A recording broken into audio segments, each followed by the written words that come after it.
Mm-hmm.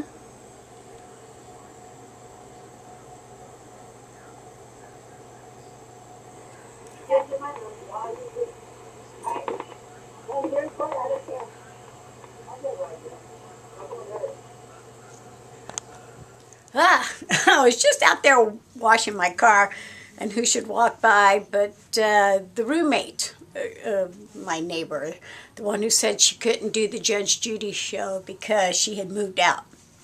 And she saw me, of course, and just started blabbing. I am moving out. I am moving out. And I'm like, doesn't matter to me. You got to be at court on October 1st because, you were served. And she goes, well, I don't have a ride.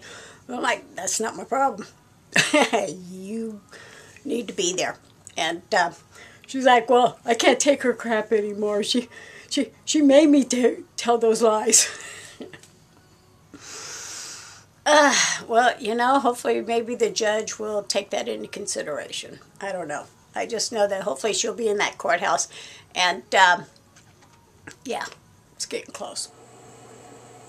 Whew, it's a hot one today. Yeah, it's almost fall. But I actually have dinner in the crock pot. I'm making shredded beef burritos. It'll be really good later tonight. It's the weekend before I get into that courtroom on Monday morning. And I'm doing all my usual yard work. And when I say usual, I do mean usual because at least 2 hours every Saturday or Sunday I'm out there having to clean up all the debris from my next door neighbor's tree. Those leaves. Yeah.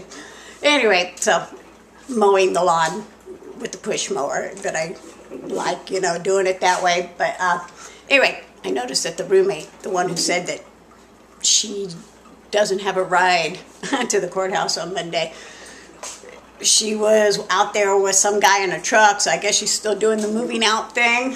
And as they were pulling away, they did a U-turn and just stared at me.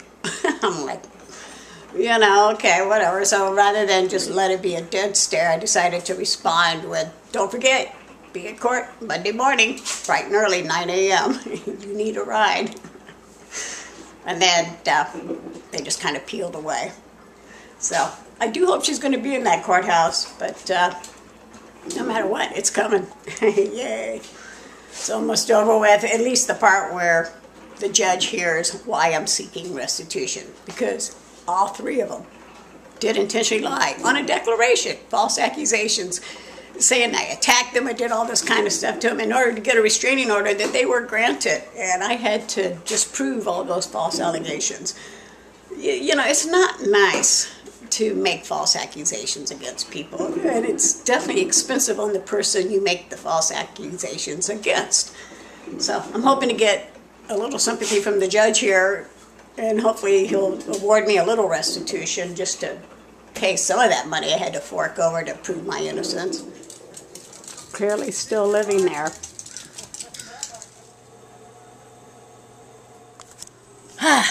It occurred to me that, it really is a shame that the laws that are on the books are not necessarily enforced. I mean, the law clearly states under penalty of perjury. And it states that the penalty of lying under oath, lying on that piece of paper that you signed, the declaration, just lying, that it's $1,000 fine, 6 months in jail. It also applies to the other person that enforced your lie, a subordination of those lies. And in my case, my next door neighbor, and her grandson and her roommate that is currently, I guess, moving out, but they all three intentionally, maliciously, willfully told a bunch of lies in order to get a restraining order. It worked. They got that restraining order, and then I had to disprove all those false allegations. I was guilty until proven innocent.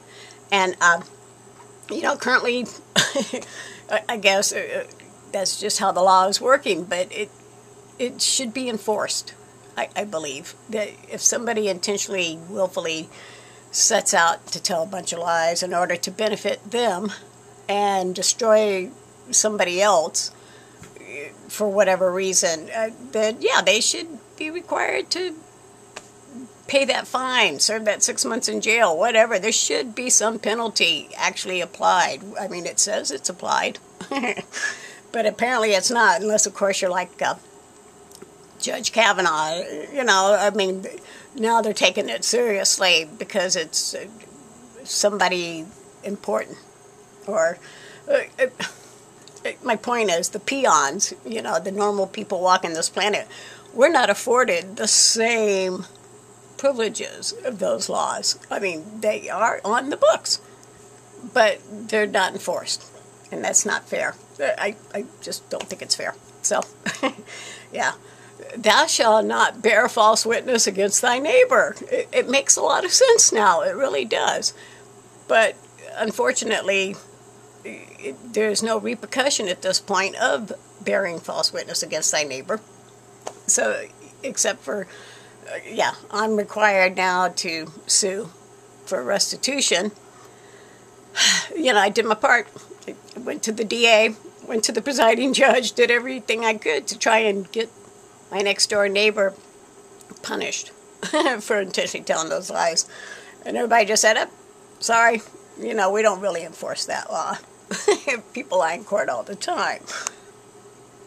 But you can sue in a court of law and try and get some money back for all that money you had to spend to prove your innocence. Okay, so here comes, I guess, Kathleen, the one roommate, and her friend. She is in the process of moving out, apparently. But here she comes, you know. And then they just start laughing at me.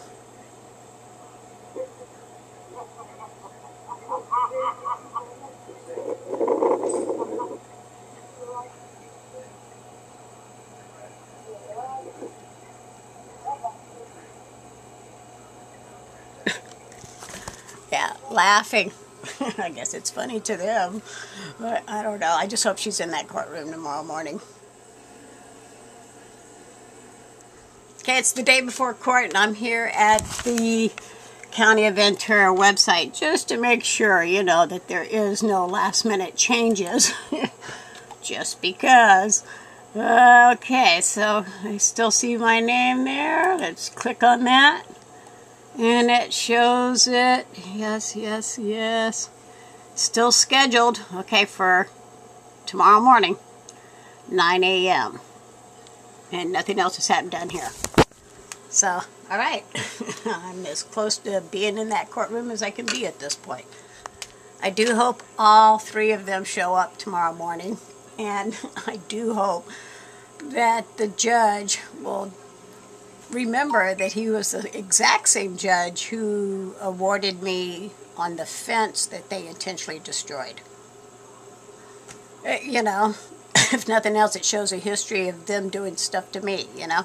But, yeah, I'm hoping that the judge will at least award me something for restitution for all the money I had to spend. But you never know what's going to happen in that courtroom.